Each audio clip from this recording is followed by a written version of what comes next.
Nepali radio नेटवर्कको राति 8 बजेको नेपाली खबरमा खबर सहयात्री डाकमान राईको नमस्कार। नेपाली खबर काठमाडौँ उपत्यकामा रेडियो एनआरएन 99.1, रेडियो nrn.com र ठाउँ ठाउँका रेडियो स्टेशनहरूबाट एकसाथ प्रसारण भइरहेको छ। संसद पुनर्स्थापनापछि पनि नेताहरूलाई चुनावको धङधङ्गी उस्तै, संसद अनिर्णयको बन्दी हुने भन्दै निर्वाचनबाटै निकास दिनुपर्ने भनाई। विश्लेषक भन्छन् अहिलेको आवश्यकता निर्वाचन होइन, छिटोभन्दा छिटो निर्वाचन हुन जरुरी छ। सरकारले चुनाव चाहेको र निर्वाचन आयोगले गर्ने चुनावमा चाहिने मतपत्र टाइममा छापेर दिन सक्ने ठाउँमा चाहिँ तपाईहरु तयार रहनुहोस्। यतिखेरको देशको आवश्यकता चाहिँ निर्वाचन चाहिँ होइन। स्थायी समिति बैठक तत्काल बोलाउन नेपाल समूहको माग। ओलीको गतिविधिप्रति आपत्ति, राजनीतिक परिवर्तनमाथि हमला भइरहेको प्रचण्डको जिकिर। नेपालमा मृगौला सम्बन्धी विशेषज्ञ सेवा छिट्टै शुरू गर्ने प्रधानमन्त्री ओलीको भनाई। आज थप 97 जनामा कोरोना संक्रमण पुष्टि, 66 संक्रमित डिस्चार्ज। साथमा प्रमुख खबर संक्षेप। अनलाइनमा आज सामाजिक सञ्जाल र पत्रकार ऋषि दमलाको प्रस्तुति। जनता जान्न चाहन्छन् अहिलेको नेपाली खबरमा। यो आवाज हो नेपाली रेडियो नेटवर्कको र तपाईं सुन्दै हुनुहुन्छ नेपाली खबर। नेपाली खबरमा सबैभन्दा पहिले आजको खास खबर। संसद विघटन गरेर घोषणा गरिएको मध्यावधि चुनावको धङधङ्गी नेताहरूमा अहिले पनि उस्तै देखिएको छ।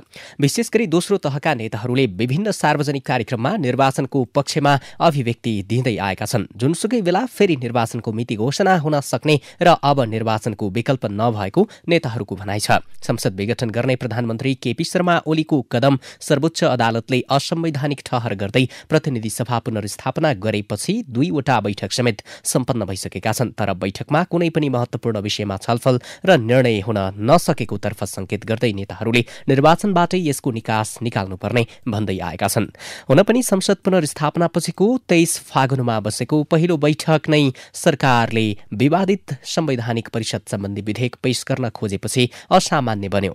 माओवादी केन्द्र र एमालेको माधव नेपाल समूहले बहिष्कार गरे भने प्रमुख विपक्षी दल नेपाली कांग्रेस र जसपाको सांसदहरूले नाराबाजी गर्दै रोस्टम घेराउ गरेका थिए। त्यसपछि 26 गते बसेको अर्को बैठक पनि सांसदहरूको निधनप्रति शोक प्रस्ताव पारित बाहेक अरू केही हुन सकेन। संसद सहज रूपमा चल्न नसक्ने अवस्थाकै बीच एमाले ओली समूहका नेताहरूले मध्यावधि निर्वाचनको धङधङ्गी सार्वजनिक कार्यक्रम मार्फत व्यक्त गरिरहेका छन्। उपप्रधानमन्त्री समेत रहेका एमालेका महासचिव ईश्वर पोखरेलले विद्यमान राजनीतिक अवस्थाको अन्त्य र संसदमा देखिएका व्यतिथिको एकमात्र विकल्प निर्वाचन नै भएको बताएका छन्।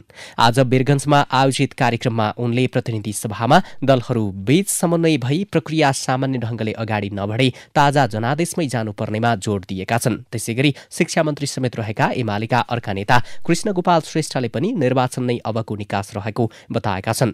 मंगलबार जनक शिक्षा सामग्री केन्द्र लिमिटेडको अनुगमनमा पुगेका मन्त्री श्रेष्ठले मतपत्र छाप्न तयारी अवस्थामा केन्द्रलाई भनेका थिए। निर्वाचनका लागि कुनै पनि बेला मतपत्र छाप्न निर्देशन आउने भन्दै उनले त्यसको लागि तयारी रहन जनक शिक्षा केन्द्रलाई आग्रह नै गरेका थिए। यो जनशिक्षा सामग्री केन्द्र अब एकदम चाहिँ नि रेडी पोजिसनमा रहनुहोस्। के भन्न खोजे भन्न ठान्नु होला। त्यो रेडी पोजिसन भने के त भन्दाखेरि निर्वाचन आयोगबाट प्राप्त गरेको मतपत्र छाप्नलाई राखिएको मेसिन पुरा अपडेट पोजिसनमा रेडी पोजिसनमा राख्नुहोस् र निर्वाचन आयोगले आदेश दिने बित्तिकै खरर मतपत्र छापिने गरेर तयारीमा रहनु। त्यो मतपत्र कुनै पनि बेला तपाईले यो आदेश आउनेछ र आदेश आउने बित्तिकै मतपत्र भन्ने बित्तिकै सरकार मतलब कार्यकारी मतलब कार्यपालिका अथवा चाहिँ नि सरकारले चुनाव चाहेको र निर्वाचन आयोगले गर्ने चुनावमा चाहिने मतपत्र छाप्ने ठाउँले टाइममा छापेर दिन सक्ने ठाउँमा चाहिँ तपाईहरु कुनै पनि बेला चाहिँ यो निर्देशन आउँदाखेरि मतपत्र छाप्न सक्ने स्थितिमा तपाईहरु तयार रहनुहोस्। एमाले नेताहरूको बोलीमा लोली मिलाउँदै कांग्रेसका नेताहरूले पनि निर्वाचनले नै अब निकास दिने बताउँदै आएका छन्। दलहरूबीचको किचलोकै कारण अब संसद सहज रूपमा चल्न नसक्ने भन्दै यो परिस्थितिबाट पार पाउन निर्वाचन बाहेक अर्को बाटो नभएको कांग्रेस नेता डाक्टर शेखर कोइराला बताउनुहुन्छ। अब अहिले जुन सर्वोच्चले निर्णय दियो त्यो निर्णयपछि हरेक कुरा एकदमै अस्तव्यस्त अवस्थामा पारिदिएको छ राजनीतिक दलहरूलाई र त्यसले यो संसद अनिर्णयको बन्दी हुन्छ भन्ने मलाई लाग्छ। अब निकासको निम्ति निर्वाचन बाहेक हामीसित अर्को बाटो छैन। जसले सरकार चलाए पनि छिटोभन्दा छिटो निर्वाचन हुन जरुरी छ। अन्य दलहरूको प्रतीक्षा निर्वाचन नभए पनि एमाले ओली समूह र कंग्रेसका नेताहरूबीच भित्री साँठगाँठ रहेको देखिएको राजनीतिक विश्लेषक श्याम श्रेष्ठको भनाइ छ।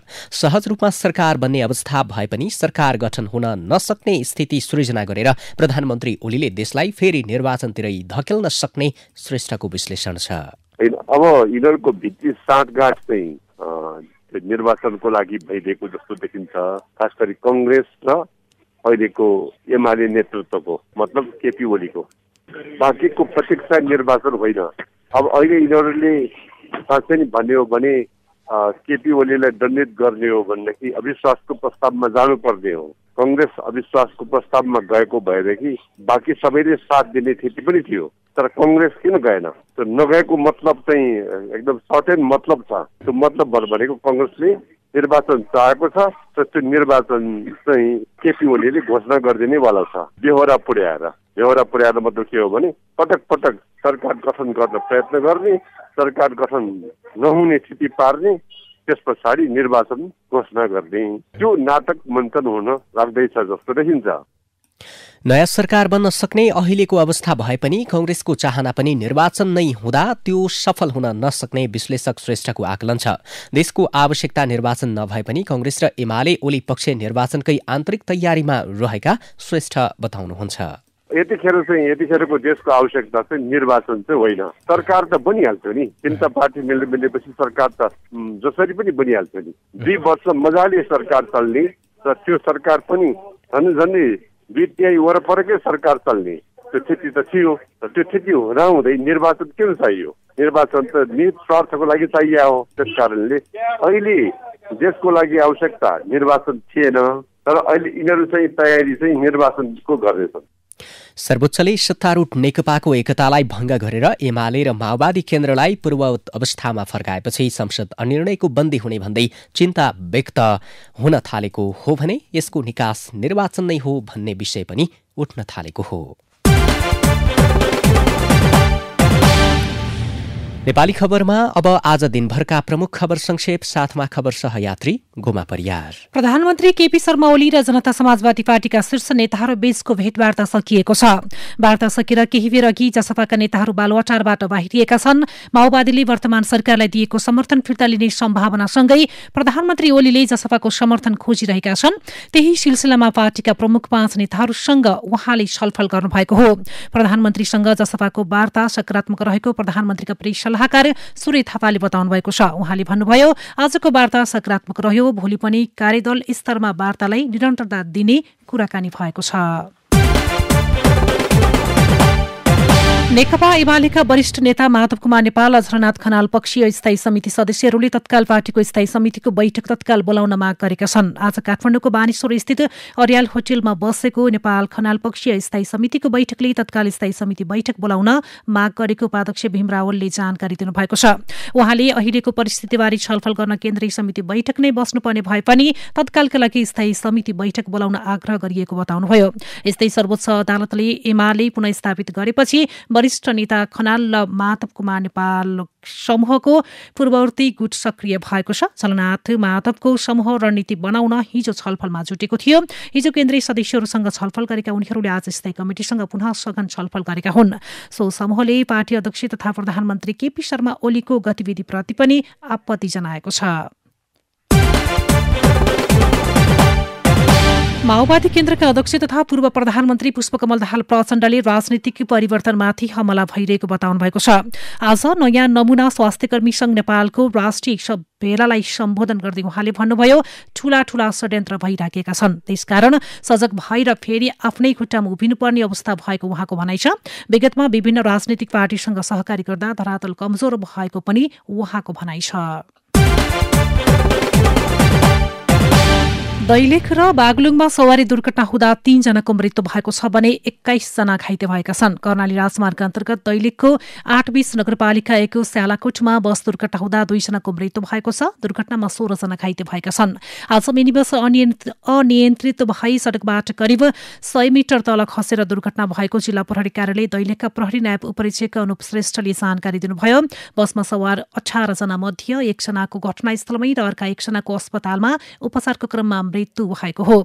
मृत्यु हुनेमा कालीकोटको शुभकालिका गाउँपालिका 1 भर्ताका अन्दाजी 37 वर्षीय जितेन्द्र बहादुर शाही र कालीकोटकै नरहरिनाथ गाउँपालिकाका 21 वर्षीय कमल विक रहेका छन्। उता बागलुङको तमानखोला गाउँपालिकामा जीव दुर्घटना भएको छ। ढोरपाटनको बुर्तिबाङ बजारदेखि तमानखोलाको बुङखानी हुँदै पहिरा भन्ने स्थानमा जाने क्रममा G1J 5705 नम्बरको पिकअप जीप महावीर गैरामा दुर्घटना हुँदा 1 जनाको घटनास्थलमा मृत्यु भएको जिल्ला प्रहरी कार्यालय बागलुङका सूचना अधिकारी इकबाल हवारीले जानकारी दिनुभएको छ।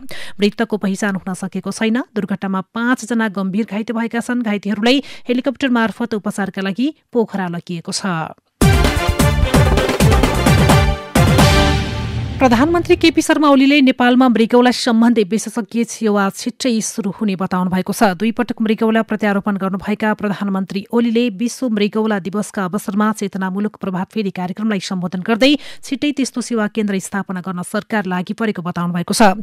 मृगौलालाई रोगहरूबाट कसरी बचाउन सकिन्छ र रोग लागिहाले प्रत्यारोपण सहितको सम्पूर्ण उपचार सेवा स्वदेशमै कसरी उपलब्ध गराउने भन्ने कुरामा हामीले ध्यान केन्द्रित गरेका छौं उहाँले भन्नुभयो। नेपालमा मृगौला सम्बन्धी विशेषज्ञ सेवा छिट्टै सुरु गर्छौं उहाँको भनाइ छ। मृगौला रोगको साथमा स्वस्थ जीवन नारा सहित आज विश्वभर मृगौला दिवस मनाइएको छ। नेपालमा आज थप 97 जनामा कोरोना संक्रमण पुष्टि भएको छ। यो सँगै नेपालमा कोरोना संक्रमितको कुल संख्या 2,75,870 पुगेको स्वास्थ्य तथा जनसंख्या मन्त्रालयले जनाएको छ। यस्तै आज 66 जना संक्रमित निको भएर घर फर्किएका छन्। हालसम्म नेपालमा निको हुनेहरूको संख्या 2,71,116 पुगेको छ। यस्तै नेपालमा कोरोनाबाट मृत्यु हुनेको संख्या 3,012 रहेको छ। मुलुकभर 942 जना संक्रमित आइसोलेसनमा रहेका छन् भने 59 जना क्वारेन्टाइनमा रहेको मन्त्रालयले जनाएको छ। हालसम्म नेपालमा 22,07,922 PCR परीक्षण भएका छन्। सरकारले आगामी चैत्र 15 देखि परीक्षणका रूपमा मेलम्सीको पानीको वितरण थाल्ने भएको छ। मेलम्सी खानेपानी आयोजनाका अनुसार चैत्र 15 देखि काठमाडौँ उपत्यका खानेपानी लिमिटेडको वितरण प्रणालीमा मेलम्सीको पानी पठाउन सुरु गरिने भएको छ। अहिले सुरुङबाट आइरहेको मेलम्सी खोलाको पानी सुन्दरी जलबाट बागमती नदीमा छाडिएको छ। पूर्वाञ्चल विश्वविद्यालयले चैत्र 3 गतेदेखि सञ्चालन गर्ने तयारी गरेको इन्जिनियरिङ र विज्ञान तथा प्रविधि संकायका BCA र BIT को परीक्षा स्थगित गरेको छ। तयारी नपुगेको र व्यवस्थापनमा केही परिवर्तन गर्नु परेकाले परीक्षा स्थगित गरिएको सहनियन्त्रक अजय कुमार शाहले जानकारी दिनुभयो। ताप्लेजुङको फुङलिङ नगरपालिका 5 उकाली पानीमा आगलागी हुँदा 1 घर जलेर नष्ट भएको छ। आज अपराह्न अचानक भएको आगलागीबाट सन्तोष लिम्बुको घर जलेर नष्ट भएको हो। घरमा कोही नभएको बेला भएको आगलागीबाट 2 लाख रुपैयाँ भन्दा बढीको क्षति भएको प्रहरीले जनाएको छ। एक्लै बस्दै आएका लिम्बुको घरमा आगलागी हुँदा अन्नपात लत्ता कपडा लगायत सामान्य करिब 1,50,000 रुपैयाँ बराबरको कच्ची घर पूर्ण रूपमा नष्ट भएको जिल्ला प्रहरी कार्यालय ताप्लेजुङले जनाएको छ। नगरपालिकाको दमकलको सहायतामा स्थानीयवासी र प्रहरीले आगो नियन्त्रणमा लिएका छन्। आगलागीको कारण भने खुलेको छैन। म्यानमारमा आज सेना विरुद्ध भएको प्रदर्शनमा 7 प्रदर्शनकारीको प्रहरीको गोली लागेर मृत्यु भएको छ। अन्तर्राष्ट्रिय सञ्चार माध्यमहरूले दिएको जानकारी अनुसार आजको प्रदर्शनमा उत्रिएका प्रदर्शनकारीमाथि प्रहरीले गोली चलाएको हो। उता चीनको संसदले हङकङको निर्वाचन प्रणालीलाई नियन्त्रण गर्न सक्ने विवादास्पद प्रस्ताव पारित गरेको छ। प्रस्ताव पारित भएसँगै चीनले हङकङमाथिको आफ्नो नियन्त्रणलाई अझ बढाउने भएको छ। आज चीनको संसद नेशनल पिपुल्स कंग्रेसमा देशभक्त शासित हङकङमा प्रस्ताव पारित गरिएको हो। यस्तै भारतको पश्चिम बंगालकी मुख्यमन्त्री ममता बनर्जीमाथि नदीग्राममा भएको सांघातिक आक्रमणमा अनुसन्धान सुरु गरिएको छ। पूर्व मोदिनीपुरका जिल्ला अधिकारी र प्रहरी अध्यक्षले नदीग्रामको बिरुलिया बसारमा उनीमाथि धक्का दिँदा घाइते भएको जनाइएको छ। घटनापछि मुख्यमन्त्री बनर्जी अस्पताल भर्ना भएकी छन्। उनको दायाँ काँध, गर्दन र गोडाको हड्डीमा गम्भीर चोट लागेको उपचारमा संलग्न चिकित्सकहरूले जनाएका छन्। 2 खेल अगावै च्याम्पियन बनिसकेको सातोबाटो युथ क्लबले शहीद स्मारक बी डिभिजन लिग फुटबलको आफ्नो अन्तिम खेलमा जित निकालेको छ। आज भएको अन्तिम खेलमा सातोबाटोले रानीपोखरी कर्नर टिम आरसिटीलाई 1-0 गोल अन्तरले पराजित गरेको हो। यसैबीच बी डिभिजन लिगमा आज नै मध्यपुर युथ एसोसिएसनले जित निकालेको छ। लिग अन्तर्गत आफ्नो अन्तिम लिग खेलमा मध्यपुरले आज झम्सिकेल युथ क्लबलाई 2-1 गोल अन्तरले पराजित गरेको हो। र विभागीय team FF club Kathmandu mayor's cup एकदिवसीय पुरुष क्रिकेट प्रतियोगिताको फाइनलमा प्रवेश गरेको छ। आज भएको लिग चरणको अन्तिम खेलमा काठमाडौँ मेयर 11लाई 7 विकेटले पराजित गर्दै एफएफ उपाधि नजिक पुगेको